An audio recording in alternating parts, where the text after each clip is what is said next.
And once again, I want to say greetings to each and every one of you, Aquaba, and welcome. Welcome to another round of the Conscious Roster Report here on LIB Radio, LIB TV, and livinginblack.com. My name is Katie Awado, aka the Conscious Roster.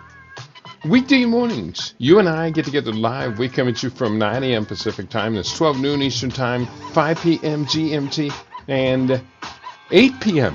East Africa Time. We get together with you and we deal with culture, consciousness, historical perspectives, entertainment, economics, education, health, labor, law, politics, religion, family, conflict, future studies, all areas of human interactivity and development. Today's date is Wednesday. It is the 6th day of November, 2024 in the Western calendar. This corresponds to the year 6265 in the Kemetic calendar, to which we have realigned our cultural clock. Welcome to the 7th millennium.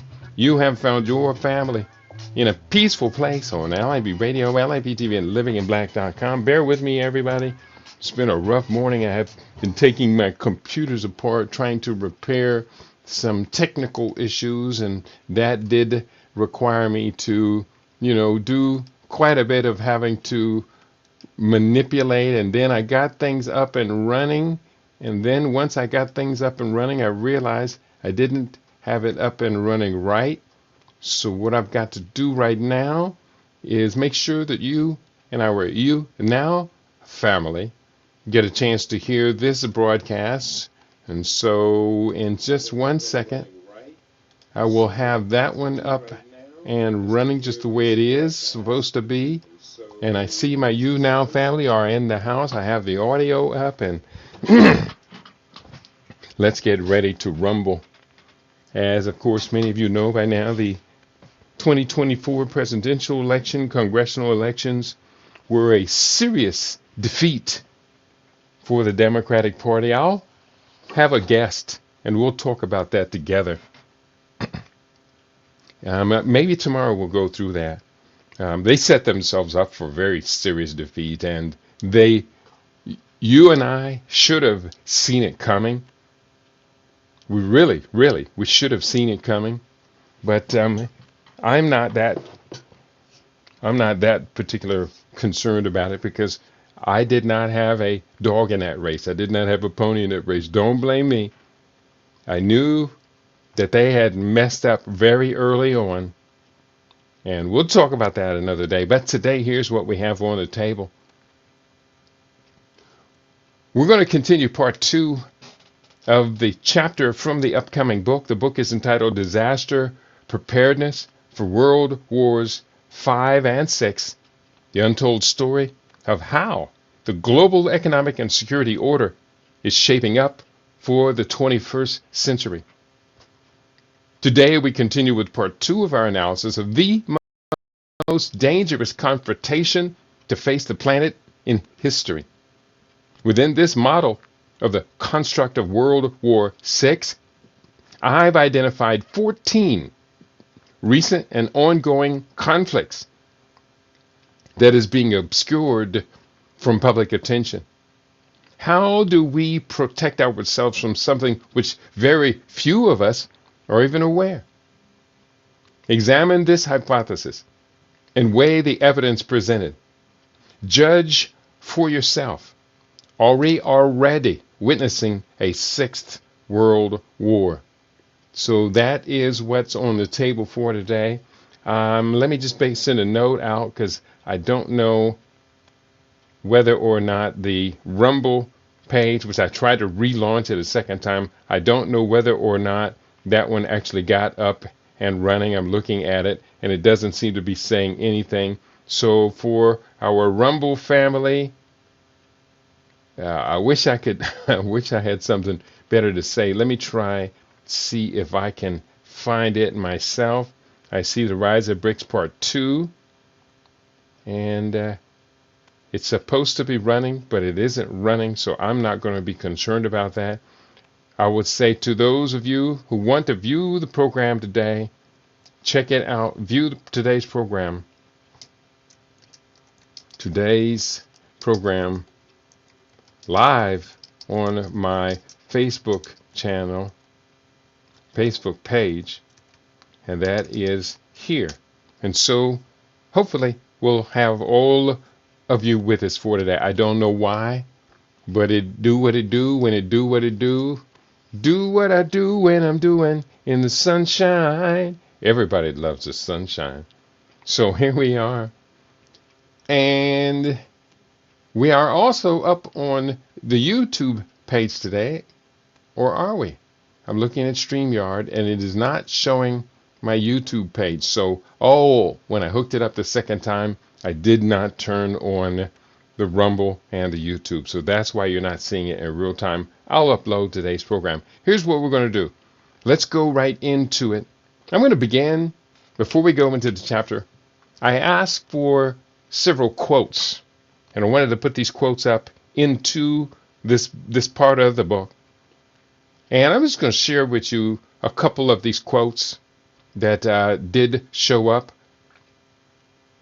Real quickly, just a few of them. Henry Kissinger, the world is at a turning point, and the balance of power is shifting.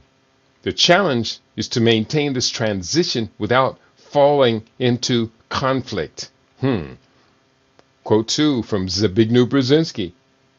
The geopolitical chessboard is changing, and the emergence of new power blocks could lead to confrontations that threaten global stability. Quote number 3 from Vladimir Putin. The unipolar world is a thing of the past. We must prepare for a multipolar world where conflicts may arise from competing interests. From John Mearsheimer, quote, the rise of China and the resurgence of Russia challenge the existing order, and NATO's response could provoke a dangerous escalation. Quote number 5 from Joseph Nye, quote, as power shifts to the east, the potential for miscalculation and conflict increases, especially if NATO and BRICS fail to communicate effectively. Fareed Zakaria writes, the world is witnessing a new era of great power competition, and the risk of conflict between established and rising powers is higher than ever.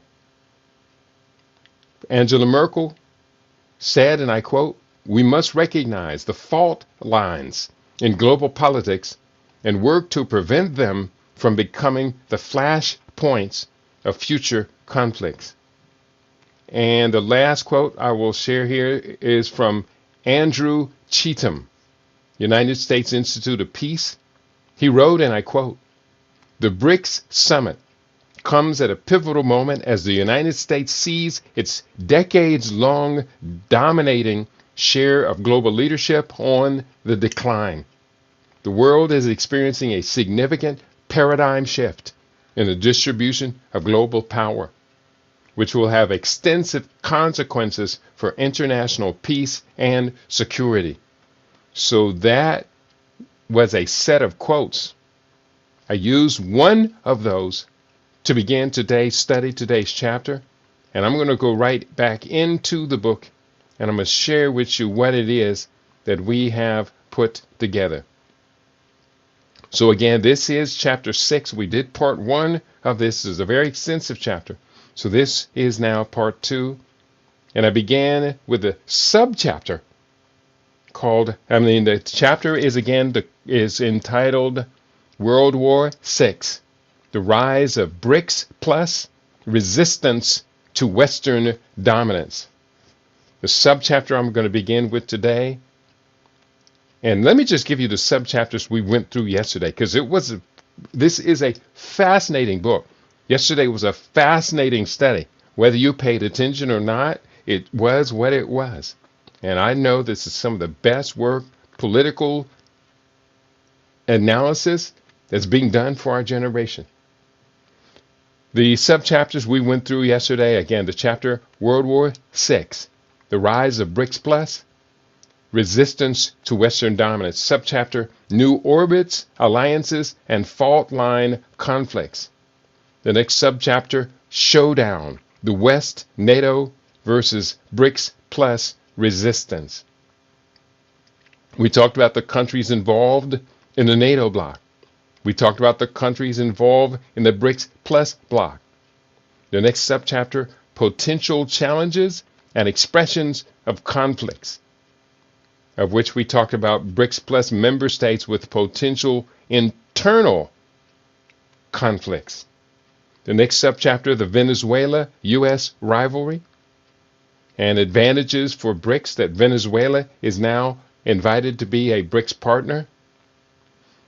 We talked about the clash of civilizations in this context, of which that subchapter, we had the other topics that came up: geopolitical influence in Asia, energy resources, cybersecurity and technology, military alliances and defense, global governance and multilateral institutions, cultural and ideological conflicts. And that led us up to where we are today. Very extensive chapter, because this is such an important, explosive moment in world history. So we're picking it up today with NATO versus BRICS, tense fault lines over the coming decades. And of those 7 quotes I shared with you earlier, I did use this quote from Andrew Cheatham to kind of give us a grounding of what this half of this chapter is about. He wrote, "The BRICS summit comes at a pivotal moment as the United States sees its decades-long dominating share of global leadership on the decline. The world is experiencing a significant shift, paradigm shift, in the distribution of global power, which will have extensive consequences for international peace and security." That quote from Andrew Cheatham, Senior Advisor of the United States Institute of Peace. So that brings us up to where we are today. And I begin with my writing based on the concept of fault line conflicts from the clash of civilizations, potential geographic frontiers of open conflict between the NATO Western Bloc and the BRICS plus bloc of nations over the coming decades may emerge along the following lines. 1. Eurasian fault line. The boundary between Western-oriented Turkey and the predominantly Muslim Turkic-speaking nations of Central Asia, Kazakhstan, Uzbekistan, Turkmenistan, and Azerbaijan, may become a flashpoint. Turkey's NATO membership and its historical ties to the West could put it at odds with these nations, which are increasingly aligned with Russia and China. And I would say that Turkey itself is increasing its alignment with the BRICS plus bloc. Point 2, Balkan fault line. The legacy of the Yugoslav wars and the ongoing tensions between Serbia and Kosovo could escalate into a broader conflict involving NATO and BRICS plus nations. Serbia's historical ties to Russia and Orthodox Christianity may lead it to seek closer ties with Russia and China, while Kosovo's Albanian, which is considered a Latin language civilization majority, may continue to seek recognition and support from Western nations. Again, Albania is a Latin language country, so it's going to have closer ties to traditional Italian, Rome-centered civilization. That's Western civilization. Point 3, Middle East fault line. The ongoing conflicts across Western Asia, in Syria, Iraq, Lebanon, Jordan, Yemen, as well as the Israeli-Palestinian dispute, could continue to simmer and potentially draw in NATO and BRICS nations. Iran, as a key player in the region, may find itself at further odds with the West over issues like nuclear proliferation and regional influence, while Saudi Arabia and other Gulf states may seek to counterbalance Iranian power with Western support. Point 4, we're talking about these fault lines where major conflicts could break out at any given time. Point 4, South Caucasus fault line. The Nagorno-Karabakh conflict between Armenia and Azerbaijan could escalate into a broader conflict involving Russia, Turkey, and Western nations. The region's strategic importance, with pipelines and trade routes connecting Europe and Asia, make it a potential flashpoint. Number 5, Indian Ocean fault line.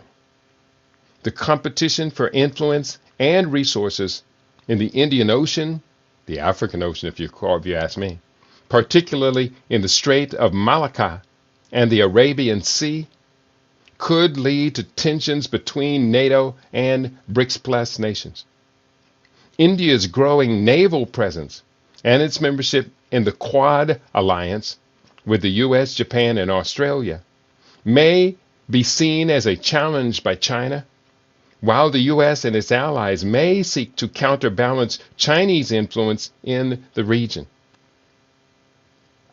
Point 6, Africa fault line.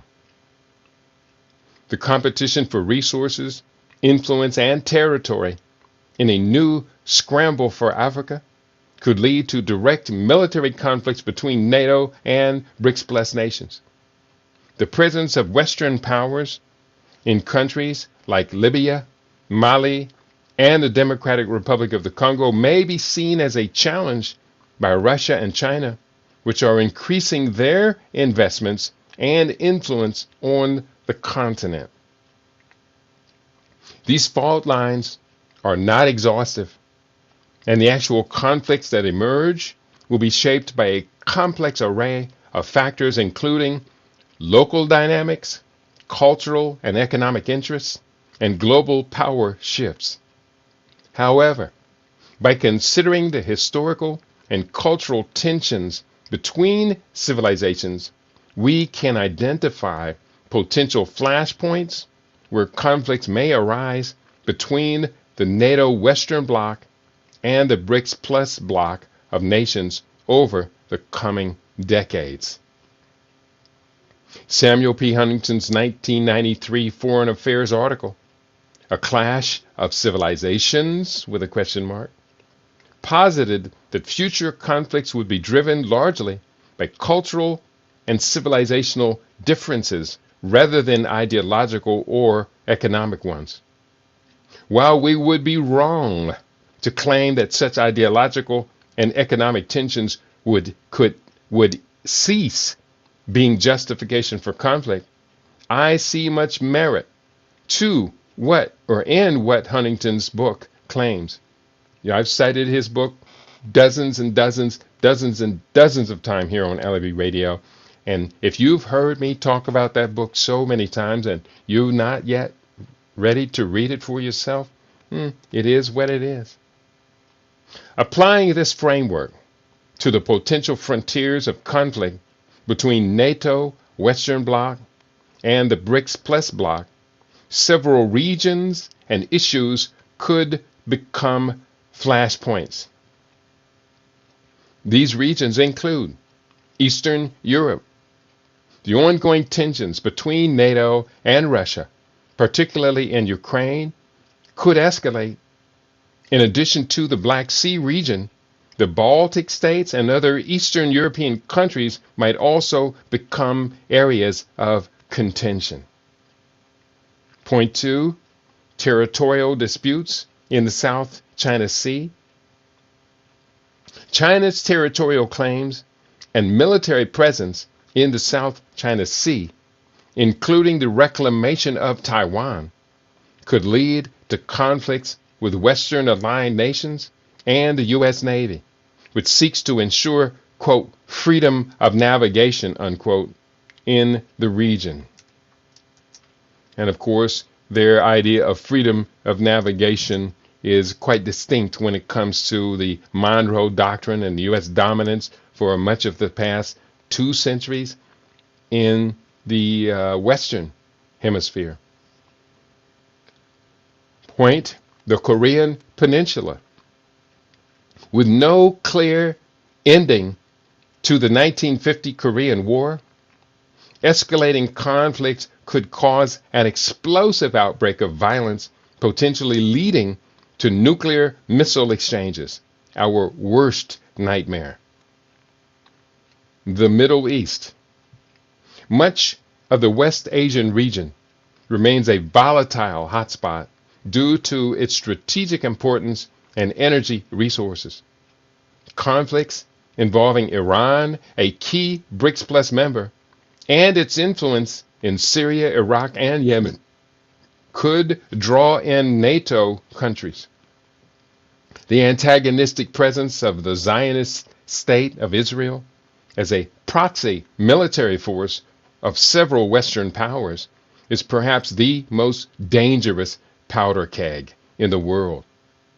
Since its inception in 1948, Israel has fought some 20 distinct wars. After the October 2023 Hamas attack, Israel Defense Forces (IDF) launched violent campaigns and bombings against the Gazan Palestinians, Lebanon, Yemen, Syria, Iran, Iraq, and the occupied West Bank, which was taken from Jordan in the Six-Day War of 1967, for which the UN has remained critical of the illegal occupation. So again, the West Bank is still Jordan, but Jordan has taken a somewhat pacifist position. I'm being nice. A pacifist position toward the West. Africa, as both blocs vie for influence and resources, African nations could become battlegrounds for proxy conflicts, as was the case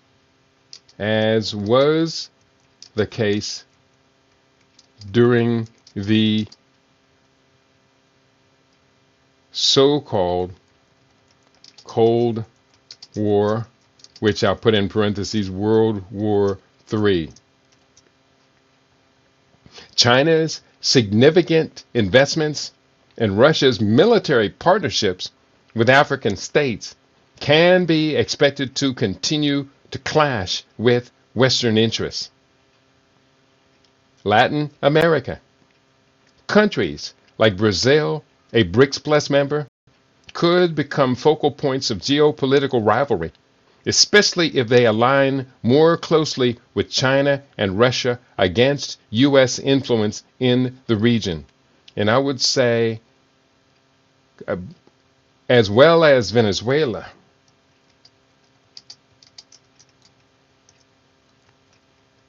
And there are others. Colombia is a flashpoint as well. Point, Arctic.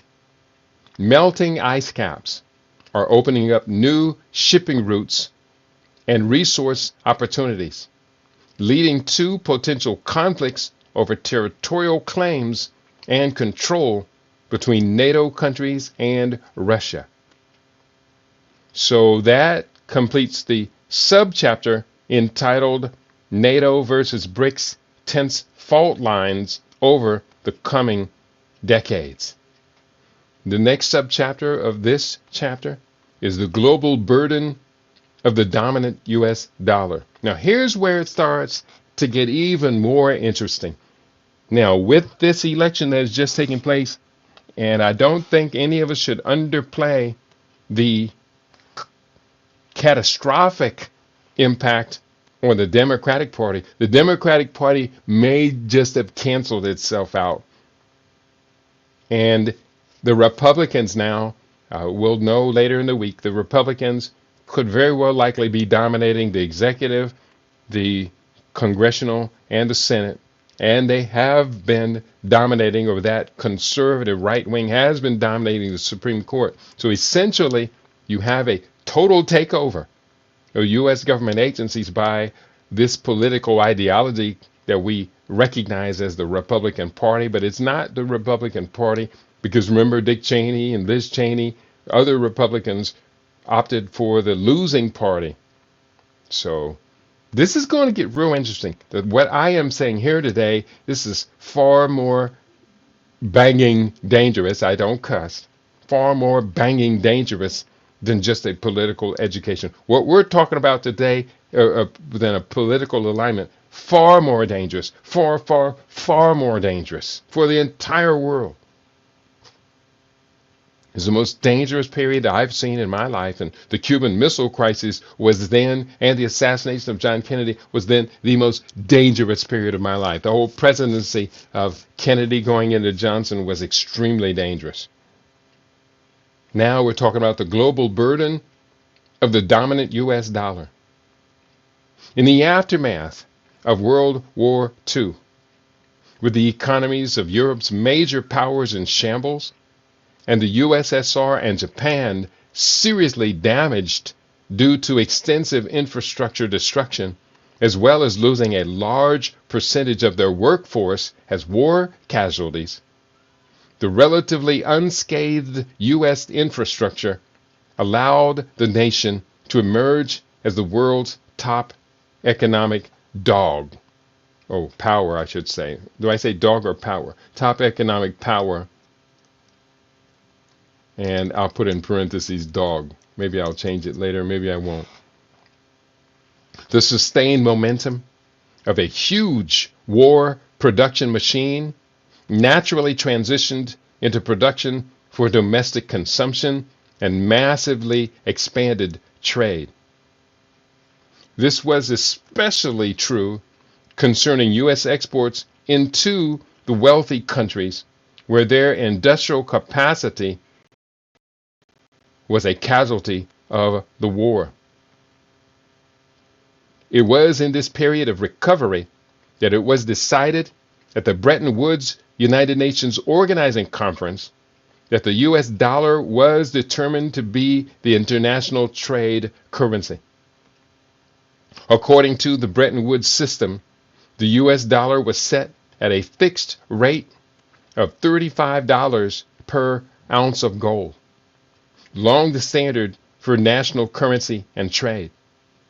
Other currencies were now to be pegged to the dollar, which was intended to allow for some stability in international exchange rates. Faced at home with rising inflation and a steadily growing trade deficit, Nixon's executive order suspended the dollar's convertibility into gold. And let me say, President Richard Nixon's, and I believe that executive order was 1969, and I'll have to double check that. 1969, and let me just kind of highlight that, and I'll come back and after I verify. President Richard Nixon's 1969 executive order suspended the dollar's convertibility into gold. This effectively ended the Bretton Woods system and transitioned the U.S. and the world to a fiat currency system that stands to date, where the value of currency is not based on physical commodities such as gold, but rather on government regulation and trust in that currency and its central bank leadership. When Richard Nixon decoupled the U.S. dollar from international gold standards, it unleashed the gates of hell regarding international trade and finance. Overall, Nixon's decision to remove the dollar from gold backing fundamentally altered the global financial landscape and the nature of monetary policy. Nixon's decision was prompted by the collapse of the gold pool in 1968 and the increasing reluctance of other countries to cooperate in maintaining the market price of gold at the U.S. price. In August 1971, Britain requested to be paid in gold, forcing Nixon's hand. He directed the Treasury Secretary John Connally to suspend, with certain exceptions, the convertibility of the dollar into gold and other reserve assets, effectively closing the gold window. As a consequence, the international monetary system, previously tied to the Bretton Woods Agreement, effectively turned into a fiat currency system. Now, I know many of you talk about the fiat dollar and the dollar's not real and this and that. Where we're going today is much deeper. It's much deeper. So do pay attention. I wish I had some means of feedback. If anybody wants to comment, you're going to have to comment, give me feedback on my Facebook page, as the others are not live today. My bad, my fault. You wouldn't believe what a morning I've had. It's been a busy one. But nonetheless, we go forward. So here are some of the many ramifications that have created a global debt crisis that may be technically unresolvable unless there is a radical change in worldwide economics. Point: dollar as the world reserve currency. The U.S. dollar solidified its position as the world's primary reserve currency, leading to increased demand for dollars globally and allowing the U.S. to run larger trade deficits without immediate consequences. Point 2, economic inequality. Some argue that the shift to a fiat currency system has contributed to economic inequality, as monetary policy can disproportionately affect different segments of the population. Point 3, global currency dynamics. The end of the gold standard allowed for more dynamic, floating exchange rates, leading to increased volatility in currency markets, where currency values are determined by supply and demand in foreign exchange markets.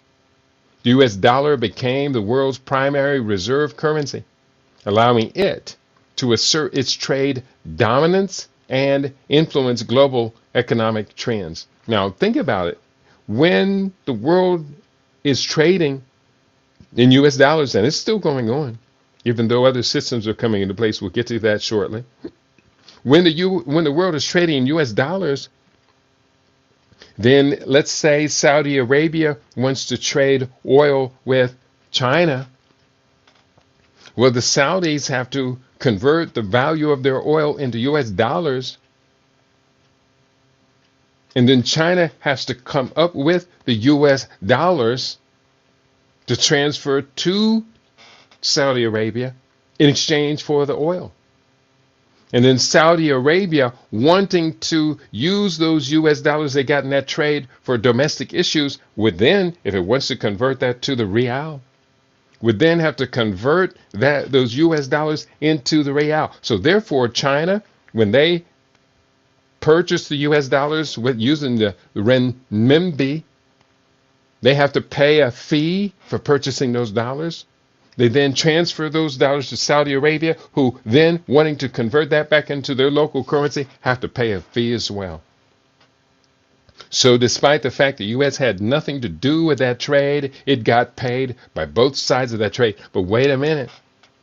If the U.S. then wants to trade oil,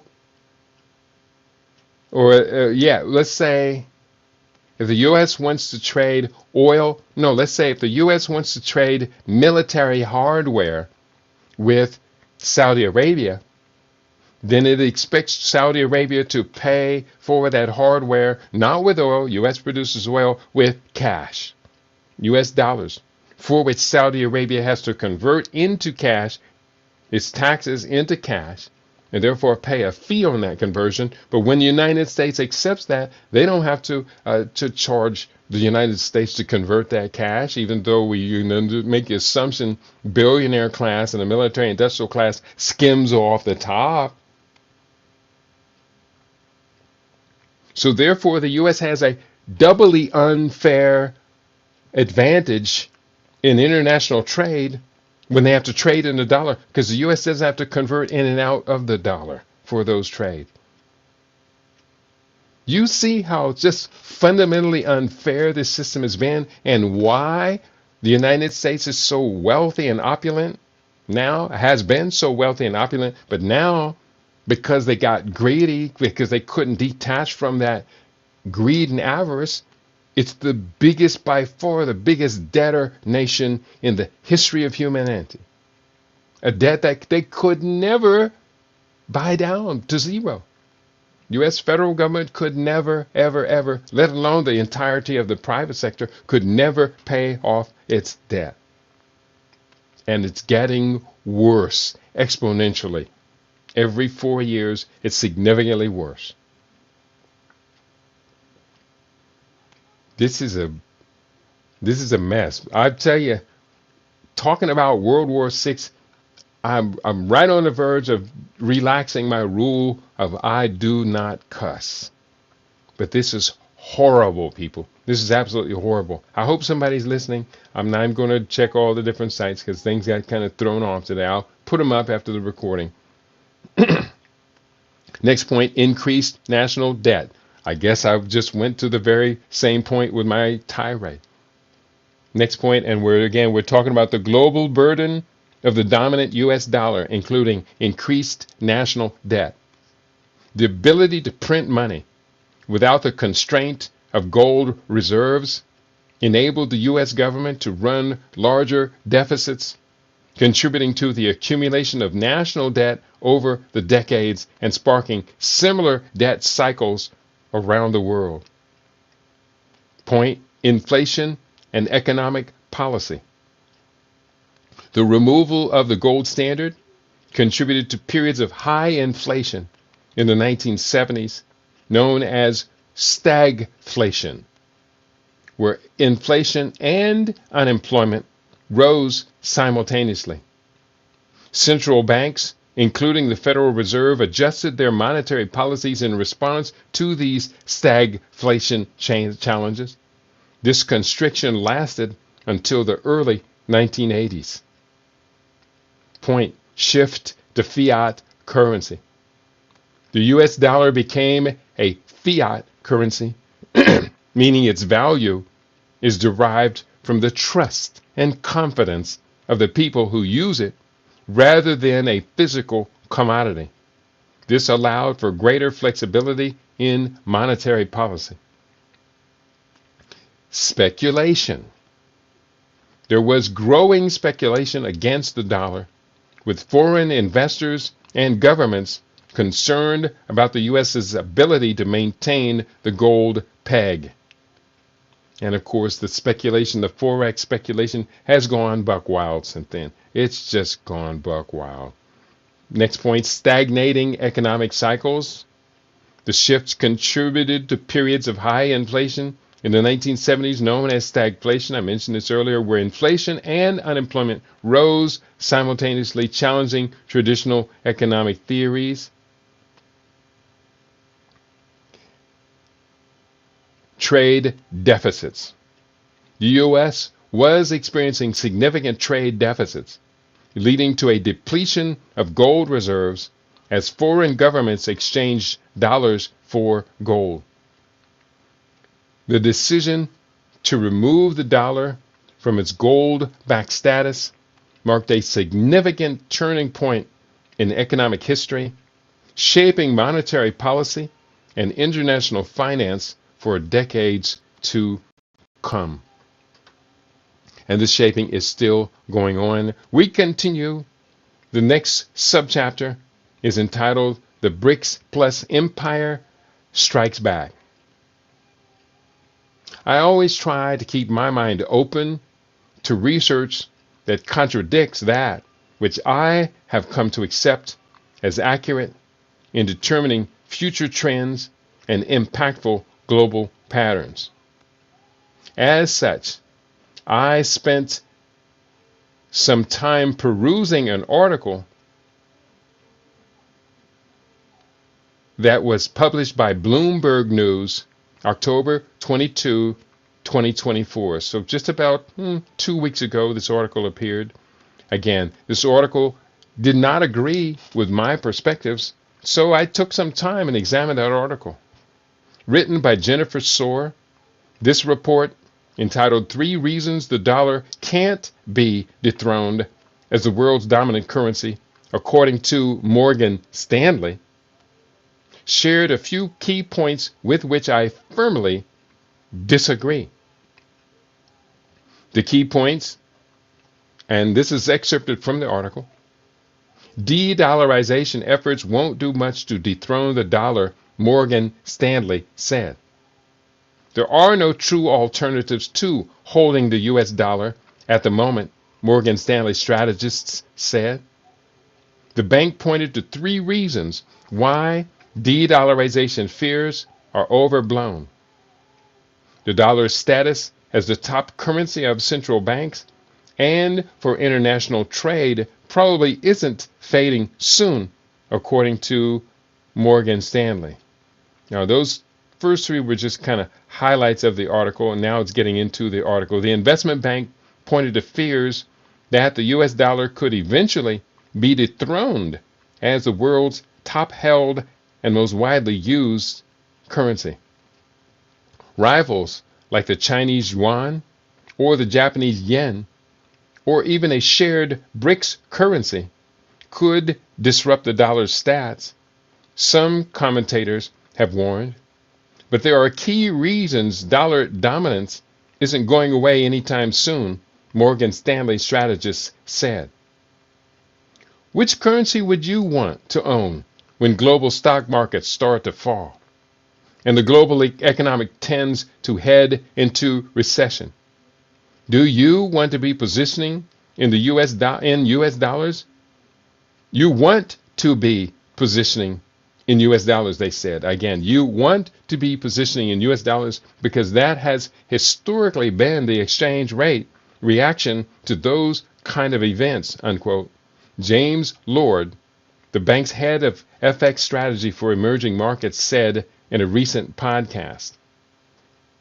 Bottom line, King Dollar really doesn't have any challengers, Michael Zezas, the firm's head of U.S. public policy research, added. I write, within the Bloomberg article, top advisors with Morgan Stanley made several firm statements predicting the dollar's continuing top dog status in financial markets, including point 1, the yuan isn't liquid enough to challenge the dollar. They wrote, it seems unlikely to challenge the U.S. dollar meaningfully anytime soon. To do so, we think China would need to relax control of its currency and open the capital account, unquote. Their second point, concerns over the U.S. debt won't affect the dollar. They wrote, and I quote, depending on the election outcome in the U.S., there's some fiscal expansion on the table, but it's not egregious in our view. And unless we think the Fed can't fight inflation, and our economists definitely think they can, then it's hard to see a channel toward the dollar becoming an unstable currency, unquote. And the third point they made, crypto isn't a viable alternative. Quote, if I'm holding a crypto coin that rises, say, 10% a month, I'm less likely to use that for trade and instead just hoard it in my wallet to benefit from its price appreciation. Now, reasonable people can disagree about whether cryptocurrencies are going to appreciate or depreciate, but I'd argue that the best outcome for a dominant currency is neither, unquote. I write, in my opinion, this whole piece from Bloomberg News was an exercise in gaslighting the public to prolong the existing U.S.-dominated debt-based hierarchy in place for as long as possible. I do not trust such voices as those who speak for Morgan Stanley. I do not trust such voices and those who speak for Morgan Stanley. We should never forget that Morgan Stanley played a significant role in the 2008 subprime mortgage crisis. Oh, yes, they did. Morgan Stanley, like other major investment banks, invested heavily in mortgage-backed securities, MBSs, and collateralized debt obligations, CDOs. These investments proved toxic, leading to massive losses when the housing market collapsed, triggering a global financial crisis and massive recession. Yeah, that Morgan Stanley. In response, the Obama administration offered the firm broad government interventions, including the Troubled Asset Relief Program, TARP, which provided capital injections into banks and financial institutions to restore confidence in the financial system. Where'd they get the money for capital injection? They borrowed it. In contradiction to this gaslighting by big Wall Street players, beyond Bitcoin, Ethereum, and other current crypto coins, a rise of central bank digital currencies, CBDCs, based on current fiat denominations, but backed by natural resources, has the potential to dethrone the US dollar's dominance as the global reserve currency. Developments that reinforce this prediction of the rise of CBDCs include the following key factors to consider. Consider this, people. Point 1, decoupling from the U.S. economy. Resource-backed CBDCs would be tied to the value of a specific commodity or basket of commodities rather than the U.S. economy. This could reduce the reliance on the U.S. dollar as a reserve currency, as countries might no longer need to hold U.S. dollar-denominated assets to back their own currencies. Point 2, diversification of reserves. Central banks around the world may begin to diversify their foreign exchange reserves away from the U.S. dollar in favor of resource-backed currencies. This could lead to a gradual decline in the U.S. dollar's share of global reserves, especially if these new currencies are perceived as more stable or reliable. Point 3, enhanced stability and trust. If resource-backed CBDCs are perceived as more stable than fiat currencies, they could gain traction among international investors and traders. This could lead to a shift in preference away from the U.S. dollar, especially in countries that have historically relied on commodities for economic stability. Next point, geopolitical implications. The rise of resource-backed currencies may shift geopolitical power dynamics, as countries with abundant natural resources could gain more influence in international finance. This could challenge the U.S.'s economic hegemony and its ability to impose sanctions or influence global economic policy. Next point, improved stability.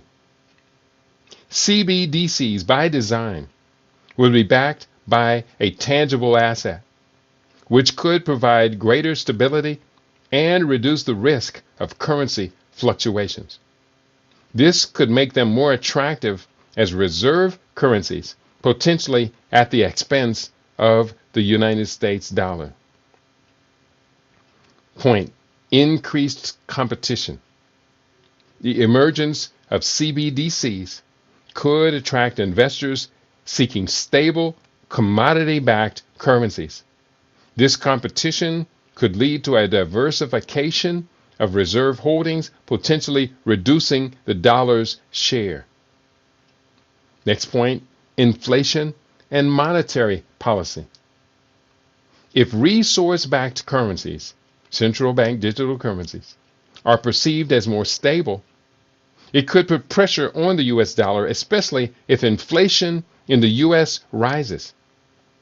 Investors and countries might seek to hedge against inflation by holding assets in resource-backed currencies. Next point: potential for a new global standard. If multiple countries adopt CBDCs pegged to their own fiat currencies, it could lead to the emergence of a new global standard for reserve currencies. This could potentially supplant the US dollar as the primary reserve currency. I think you see where I'm going from. Oh, there's more. There's more here. This is in alphabetical order. We just got through P, we're up to R. Reduced US influence. The dollar's dominance is in part tied to the US government's global economic and military influence. A shift toward central bank digital currencies could reduce the US's ability to exert influence over global financial markets and economies, as countries would no longer be as reliant on the US dollar. Next point: regulatory and policy responses. The US may respond to the rise of resource-backed CBDCs by enhancing its own digital currency initiatives or by implementing policies to maintain the US dollar's dominance. This could include regulatory measures to promote the use of the US dollar in international trade. And I think that just happened to William Ruto, the president of Kenya, who was threatening to decouple from the dollar in its international trade markets. He then gets a call to the White House. Come on to the White House, William Ruto. Let's watch some football and eat steaks. And when he got back home, his presidency turned to tyranny toward his people. And I got to admit as much. I've been a fan of William Ruto, but when he got back home from that White House visit, his people hated him for the monetary policies, including increased taxes and the brutal response against street protests when the people says, we can't take it. That's a whole nother topic. Point: shift in trade dynamics. Countries may prefer trade in their own resource-backed currencies rather than the US dollar. This is exactly what happened with Kenya and Djibouti, especially if they have significant commodity exports and other more favorable transactions. This could lead to a gradual decline in the use of the US dollar for international transactions. And one second here. Insert a brief on the Kenya crisis. And what I was just talking about, I do want to include that in the book because that's a very important part. We've covered what was happening in Kenya a number of times, but I still don't think the majority of us, especially across the Pan-African community, really understood the significance of what happened there. Next point. I made that shift in trade dynamics. Next point: technological adoption and innovation. The implementation of central bank digital currencies could drive innovation in payment systems and financial technology. If resource-backed CBDCs offer superior transaction speeds, lower costs, or enhanced security, they could attract users away from traditional US dollar transactions. While the rise of resource-backed central bank digital currencies could pose challenges to the dominance of the US dollar as an international reserve currency, several factors might mitigate this impact. These include the stability and trust in the new currencies, the existing global financial infrastructure, and the response of the US and other countries to these developments. This transition will likely be gradual and complex, reflecting the interconnected geopolitical landscape and complex nature of global finance.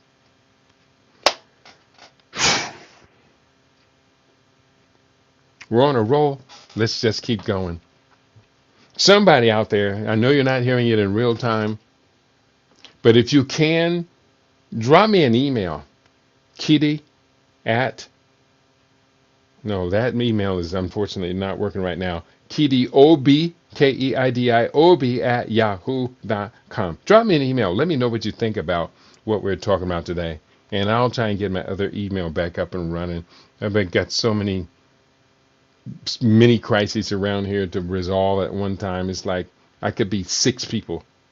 And then I probably would want to be 24 people. There's nothing wrong with that. Next, which nations are leading the evolution of central bank digital currencies? And let me see, 1 second.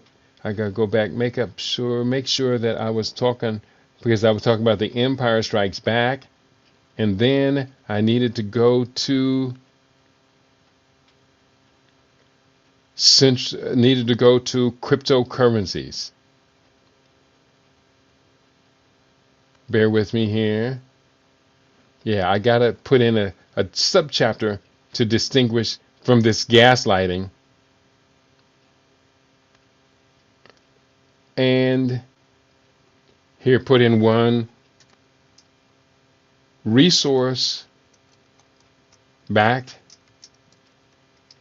central bank digital currencies to the rescue.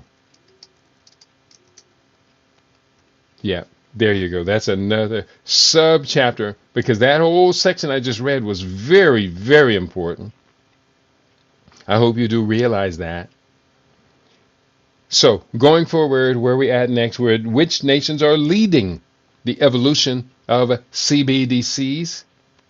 As of the most recent available data for November 2024, many countries have offered CBDC currencies or are exploring or actively developing central bank digital currencies. Some of these may be backed by resources. According to the data, over 130 countries are actively engaged in CBDC research, with several countries having launched central bank digital currencies and at least 36 others implementing pilot programs. This indicates a widespread effort among nations to develop CBDCs that could challenge the global dominance of the US dollar. A few of these nations moving toward resource-backed CBDCs in different stages of research, development, or implementation include: 1. Australia. The Reserve Bank of Australia announced a research project to explore a CBDC in collaboration with the Digital Finance Cooperative Research Center, DFCRC, in 2022. Point 2, the Bahamas. The Bahamas was one of the first countries to launch a CBDC known as the Sand Dollar. While it may not be resource-backed in the traditional sense, it represents a significant step in the digital currency landscape. Number 3, China. The People's Republic of China is at the forefront of CBDC development with its digital yuan, the eCNY, which is being tested in various cities. While it is not explicitly resource-backed, China's strong economic position and resource management play a significant role in its digital currency strategy. Iran. Iran has also explored the idea of a digital currency backed by its natural resources, particularly in response to economic sanctions. Number 5, Jamaica. Jamaica's central bank, the Bank of Jamaica, BOJ, has been actively exploring the development of a central bank digital currency as part of its efforts to modernize the financial system and enhance payment efficiency. The initiative aims to create a digital version of the Jamaican dollar, providing a secure and convenient means of transaction for citizens. Number 6, Nigeria. Nigeria has launched the e-Naira, which is aimed at increasing financial inclusion. Discussions about resource backing have surfaced in various contexts, but the e-Naira itself is primarily fiat backed. And Russia, number 7.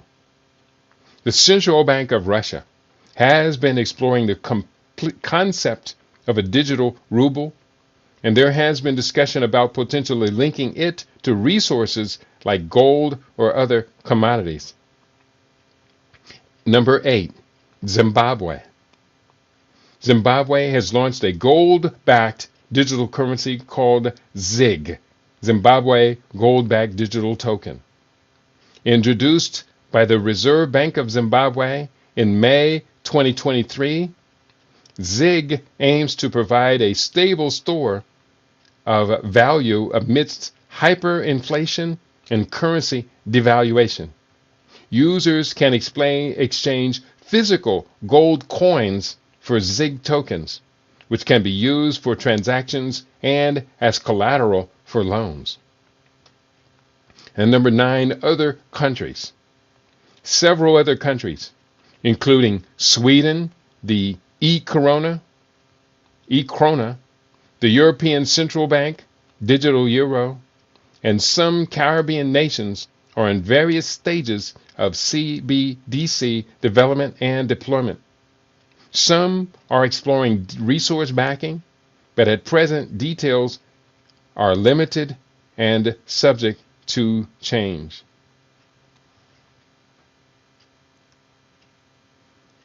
So that deals with this whole section about resource-backed central bank digital currencies. Now, let's get serious.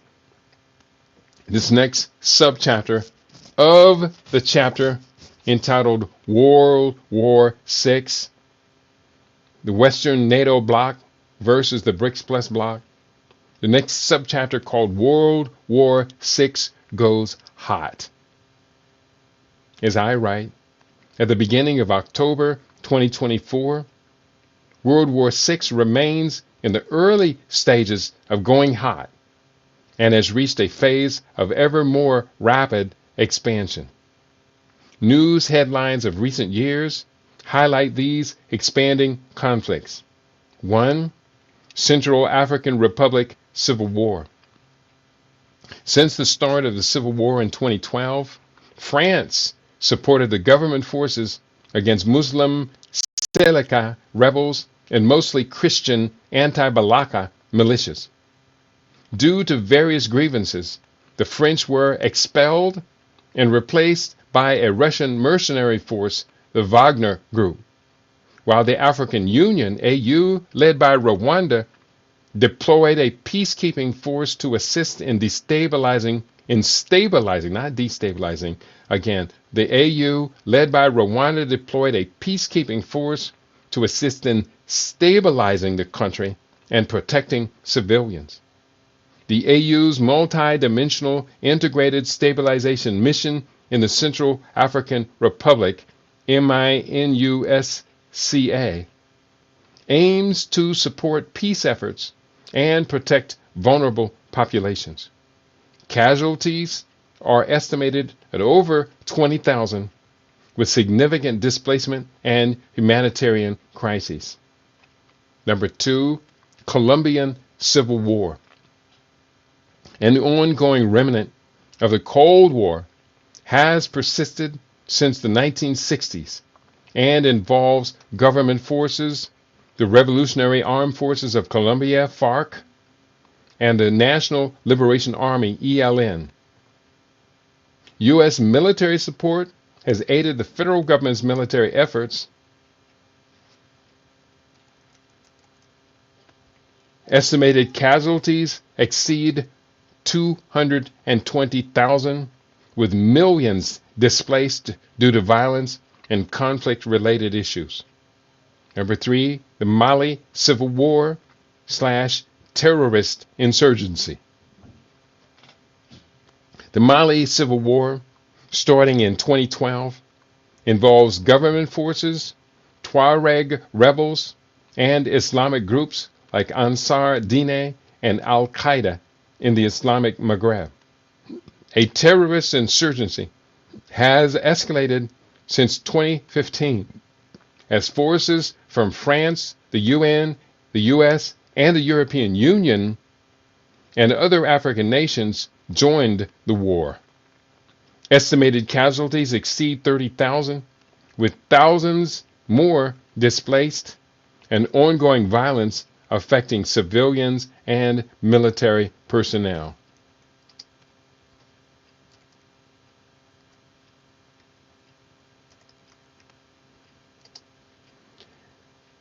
Number 4, Myanmar Civil War. Conflict between the Myanmar military and various ethnic armed groups.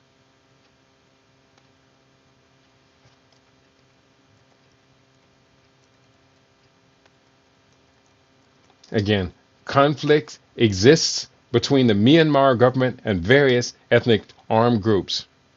According to the United Nations, as of March 2023, since the coup in February 2021, 17.6 million people in Myanmar required humanitarian assistance, while 1.6 million were internally displaced, and over 55,000 civilian buildings had been destroyed. Next, number 5, the Russo-Ukrainian War. Ongoing since 2014, the conflict escalated with Russia's full-scale invasion in 2022. Estimated casualties have reached around 1 million combatants and an equal number of civilian deaths. The conflict has caused significant humanitarian and geopolitical impacts, including a disruption in world trade of both nations' extensive wheat exports, as well as sanctions against Russian officials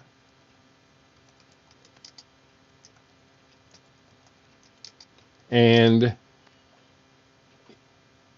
increasing arming of Ukraine by the NATO pact, or the NATO bloc, I should say. Next point, 6, Somali Civil War. Ongoing conflict between the Somali government and various Islamic groups, resulting in estimated casualties ranging from 1,000 to 10,000 in 2020. It is believed that from 350,000 to 1 million Somalis have died since 1991 due to the sustained conflict. Number 7, South Sudan ethnic violence. Ongoing ethnic violence in South Sudan, primarily between Dinka and Nuer groups, has resulted in widespread displacement, human rights abuses, and civilian casualties. Accusations of support from external groups include Sudan, Uganda, and Egypt on the side of the Sudanese armed forces, and that should be the South Sudanese armed forces, and the support of opposition fighters from Qatar and Turkey. Casualties include an estimated 15,000 killed and 8.2 million displaced since April 2023, with reports of ethnic cleansing and genocide in West Darfur. The UN, African Union, and Intergovernmental Authority on Development, IGAD, and Ethiopia have engaged in mediation to end the internecine fighting. Internecine meaning brother fighting brother.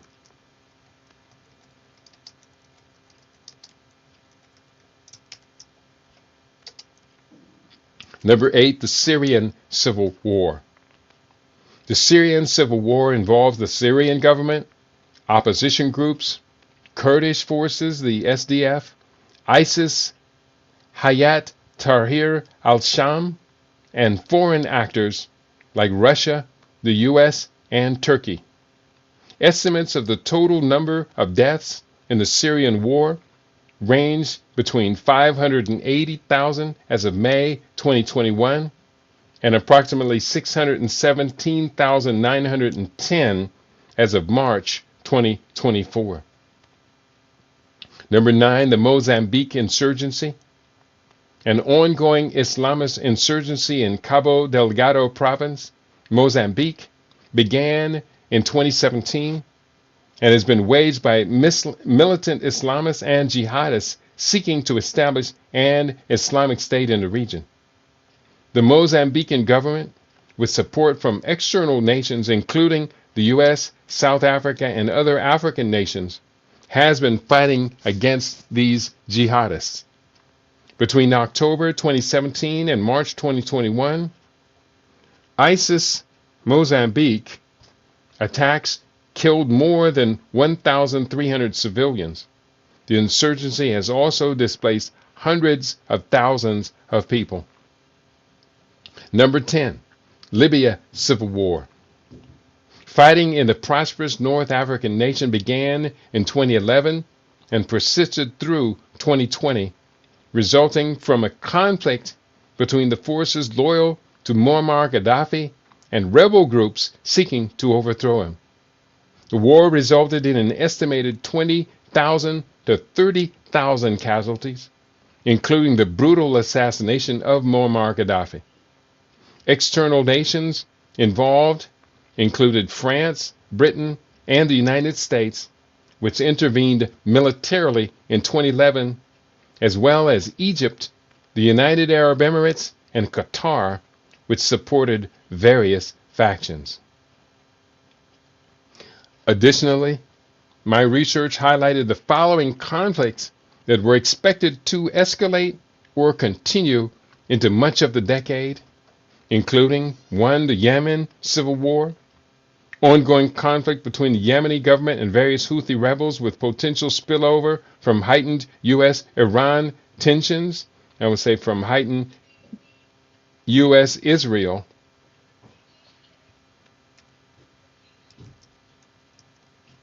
Iran tensions. And let me put U.S./Israel Iran tensions. Point 2, Afghanistan Civil War. Ongoing conflict between the Afghan government and Taliban insurgents with potential for increased violence due to U.S. withdrawal and peace talks. Point 3, Ethiopian Tigray War.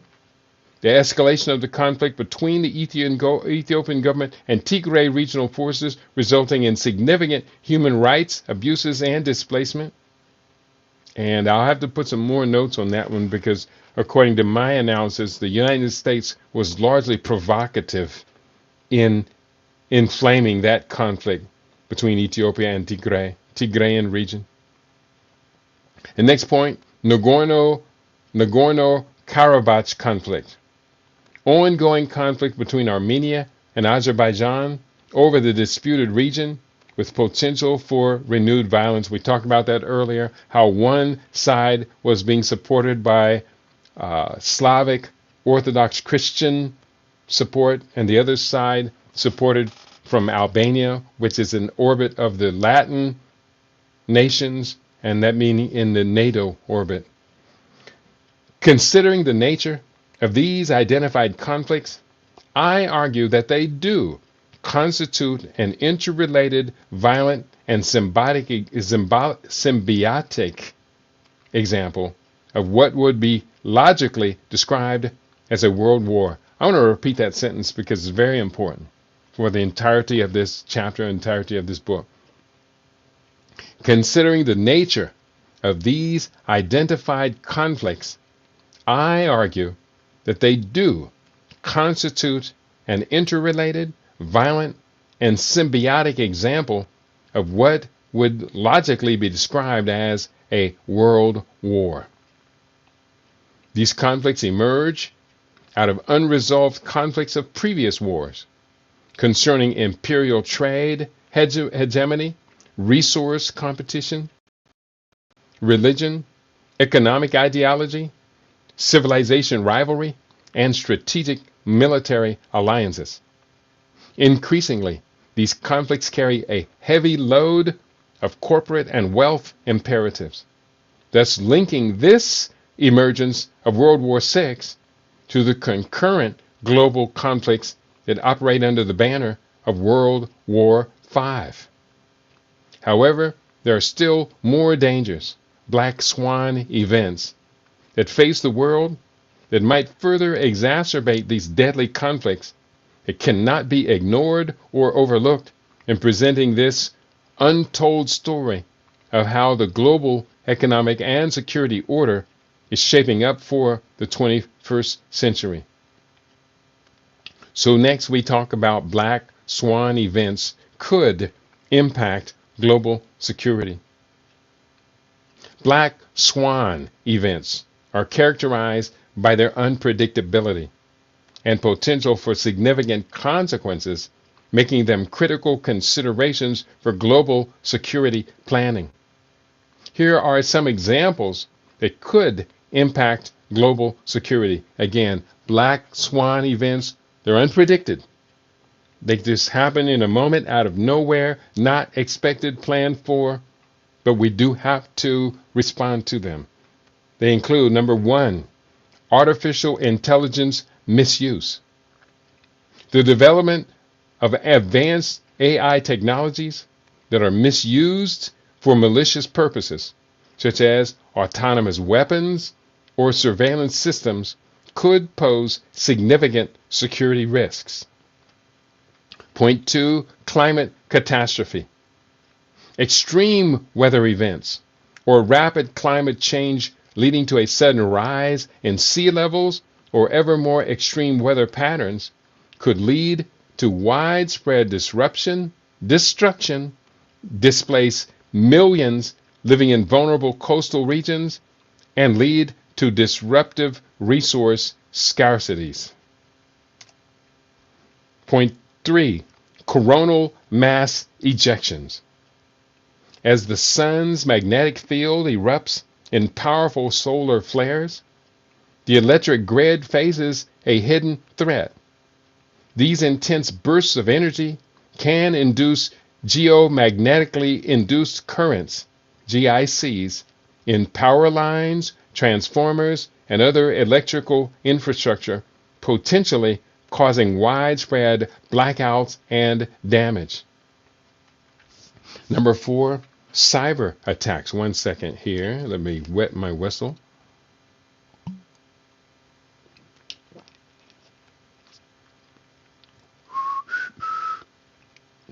It's a little wetter. Number four, cyber attacks.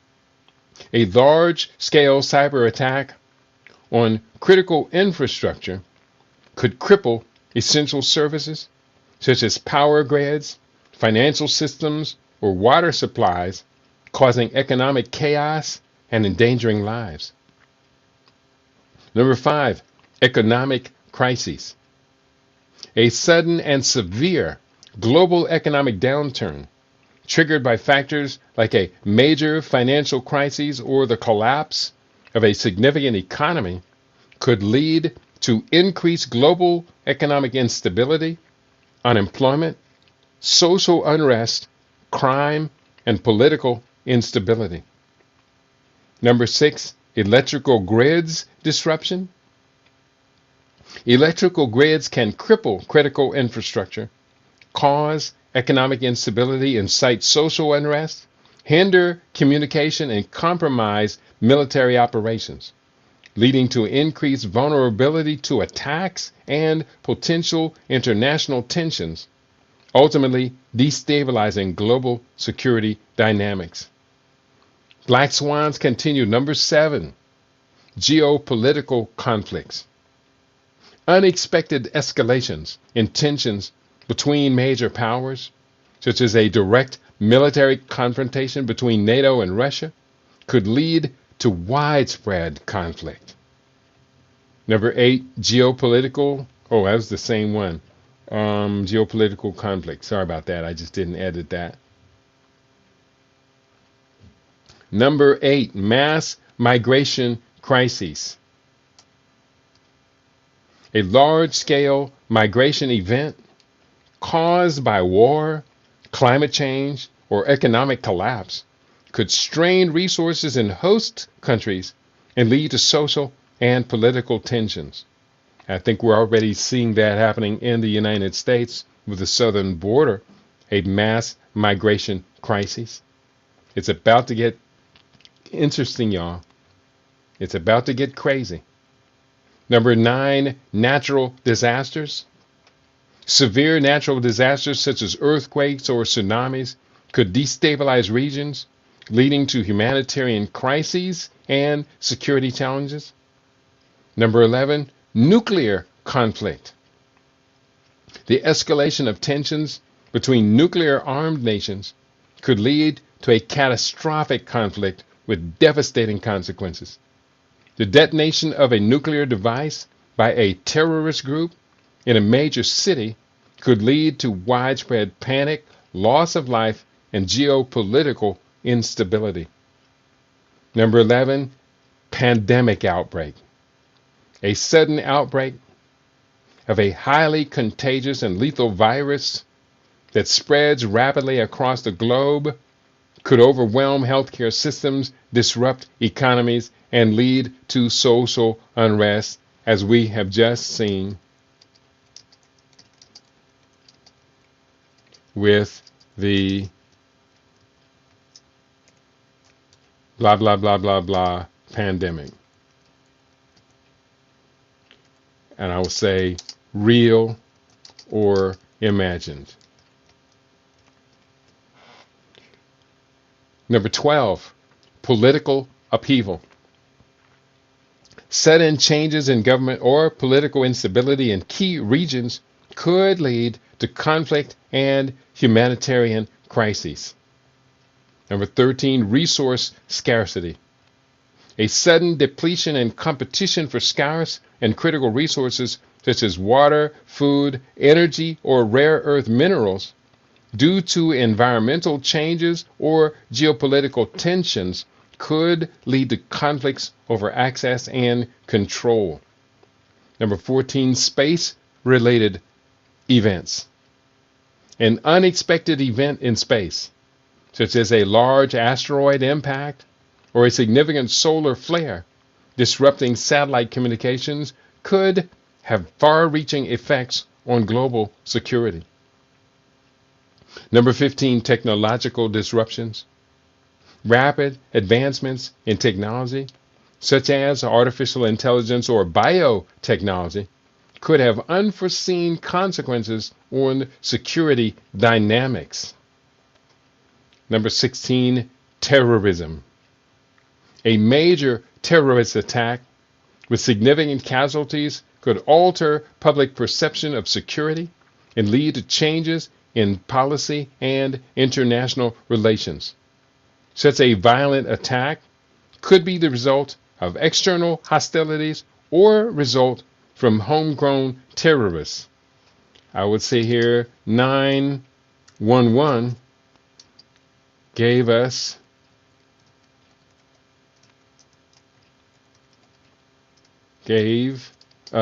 a prime example of such a provocation that disrupted global peace and security for 2 decades and more.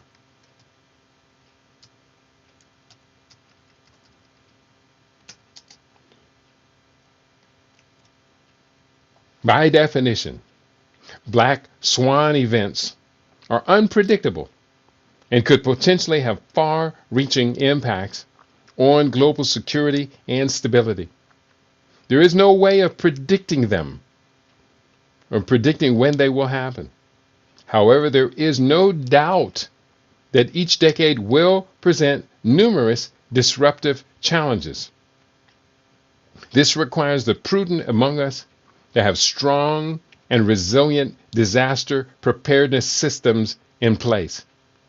The sooner we implement protective strategies, the better. So that brings us to the end of this chapter, World War VI. And I had intended this morning to write the summary to the chapter, but decided to do computer repairs instead. And that was a bit challenging. As you could see by not only was I late getting on the air, but wasn't even correct at putting up all of the streams to go live on the air. But we do the best we can with what we got, always seeking to get more so we can do even better. But in summarizing this chapter, this has been a very powerful study for me. The whole book, re-examining, redefining what was World War I, what was World War II, what was and still is ongoing World War III. It's almost finished, it's almost depleted. World War IV, what was it? And personally, I thought I did a brilliant, insightful job of very clearly defining what was 1, 2, 3, 4, and what are 5 and 6 that are now appeared in the world. World wars.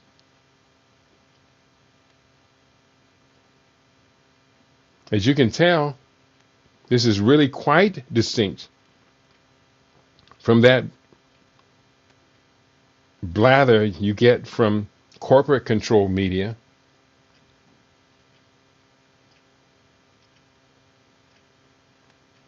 I'm going to continue this book. There are several more chapters to come. But in summarizing this chapter, we have to realize the power of self-determination.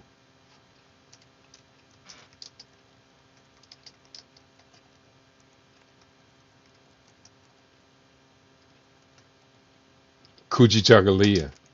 K-U-J-I. It would be K, bear with me, K-U-J-I-C-H-A-G-U-L-I-A. The power of self-determination.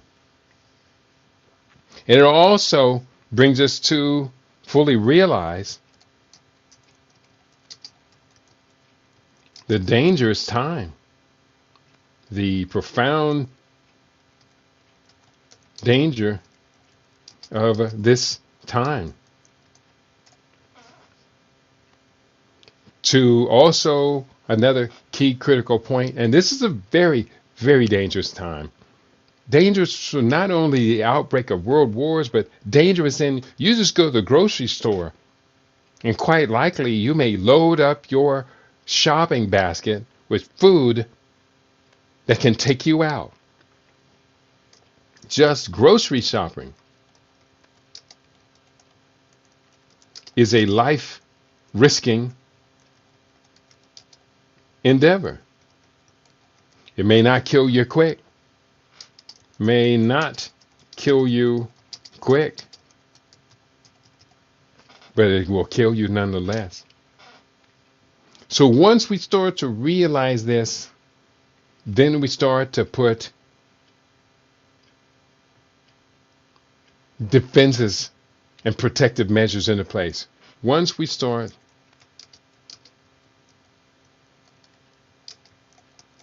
to realize all this,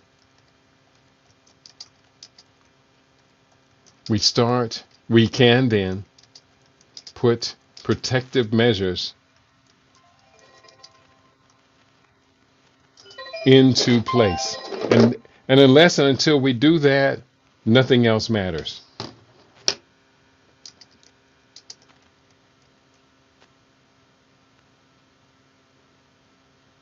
Otherwise, nothing else matters. Now, I just gave myself 6 sentences from which I will be able to write this chapter. The summary, not the chapter, just a summary. Number 1, recognizing the power of self-determination, Kujichagulia. Very important. This is why I do this exercise. It may not be very well received. It may be just a couple of people even follow along or attempt to follow along. But I know what I'm doing.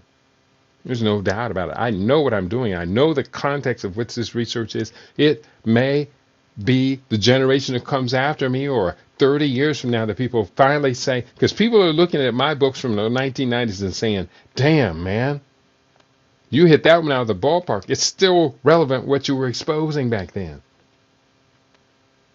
Yeah, but 20 years, 25 years and more have passed. And the chance for us to make deliberate decisions based upon that has passed as well.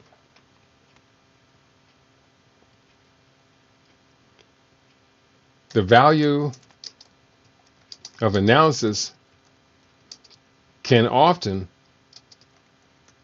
be overlooked for decades. And I've been a victim of that. We now have to fully realize the profound danger of this time. Hey, listen, I'm saying that I lived through the Cold War, the threat of daily nuclear exchange. I lived through the era of the dissolution of the family. I lived through the onset of fast food and junk food and toxic food and this whole spectrum of non-communicable chronic diseases that took my father out prematurely. I have lived through this era where just walking down the street in certain neighborhoods, certain times of the day, if the thugs and the robbers and the street beef doesn't get you, then the cops might be the ones that pull you off and throw you down on the sidewalk and pummel you. In that very same neighborhood, if the thugs don't get you, the cops become the thugs. It's never happened to me because I've lived a much more cautious life than that. But it's happened to too many people of our generation, way too many people. I lived through a generation where we aborted, black people in America aborted 42 million of our people. 42 million. Every time you abort a female, you abort a family. So I lived through all that. So now we see the profound danger of this time for someone to have lived through all of that and saying this is the most dangerous time. And I'm hearing myself talk right now. This is not hyperbole. I can't hype myself up. I try my best not to hype you up. But I wish I could somehow stir you out of your slumber and get you motivated to do something. Just like grocery shopping.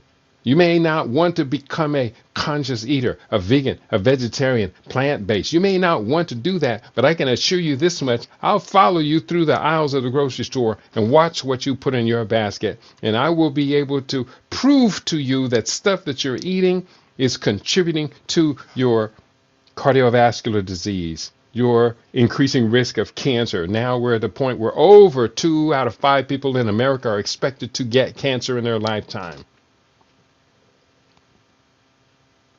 Over 2 out of 5. Instead of 1 out of 400 in ancient Egypt, now it's 2 out of 5.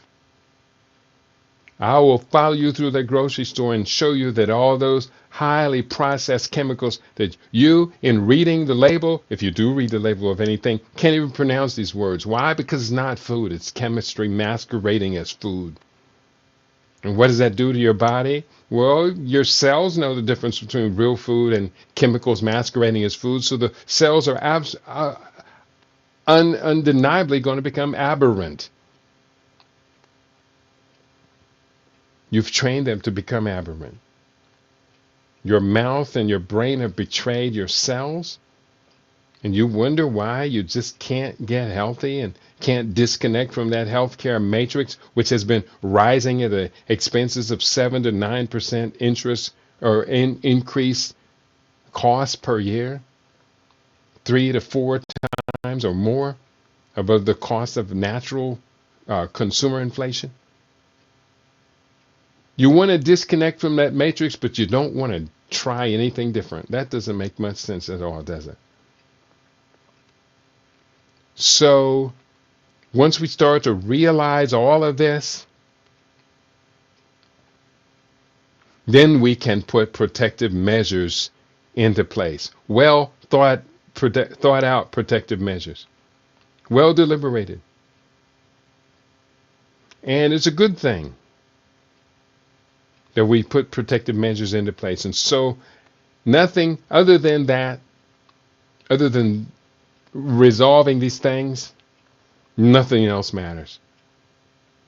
This election that just took place, nothing else matters. That election that took place between Kamala Harris and Donald Trump, it didn't matter. It didn't matter. Not to me, it didn't. One of my associates said that a close friend, ally, practically had to be talked off the ledge, thinking that the sky is falling. No, it wasn't. Kamala Harris didn't mean that much to you. You may have gotten hyped up on it. I did not. So I can assure you, it didn't mean that much to me. I survived Donald Trump one time. Was it easy? Was it pleasant? Hell no, it wasn't easy and it wasn't pleasant. America earned Donald Trump, and America earned being dethroned as a global hegemonic economic power, and Trump will continue the slow, steady burn of the former empire. That's the truth, people. Now, what you going to do with it? What you going to do with it? You've been tuned into your favorite. We aim to be your favorite. I want you to read a book. Get a book. Read a book. The book I want you to read is The Repairing. Reparations. Self-determined reparations made practical. I want you to read that book, The Repairing. I want you to read the follow-up book. After you finish The Repairing, read Futurenomics. And let's now start to stop thinking about the injuries and the things of the past, and let's start thinking about the opportunities of the present and the future. The opportunities of the present and the future are all that really matters. And if you can get through Futurenomics and The Repairing, then you're ready to read Fade to Black. Because Fade to Black, if you just jump into Fade to Black, you may not be able to handle it. It is a dystopian forecast based upon the best available data and evidence of what we are already witnessing, a dystopian forecast of the disappearance of a group of people known as African Americans. Disappear. Fade to black, the passing of a great race. And if you can get through Fade to Black and you still don't want to lose, then you read Paradigm Shift. So those 4 books you need in order: The Repairing, Futurenomics, Fade to Black, paradigm shift. If you can read those 4, and there are 14 of those books, one more coming out, the one I'm writing right now is coming out. There are 14 of those books in that entire series. But if you can get through to them, then you and I can talk at a very serious level about what we gonna do with the immense basket of natural talents and resources that the Creator has put in our hands. We should be incredibly proud of what has been placed before us. So go to Keidi, KEIDI.biz, and look for the books. You can always just go to Amazon and find the repairing. You'll see my name there, and you can look up 45 other books that I have on Amazon. We are your favorite. We aim to be your favorite. We are LIB Radio, LIB TV. We are livinginblack.com. Tell your friends to tell their friends. We have our own now. And we're very, very proud of who we are, what we do, what we got. And I am incredibly proud about who I hang out with. On your favorite. We aim to be your favorite. We are LIB Radio, LIB TV. We are livinginblack.com. Peace and prosperity, y'all.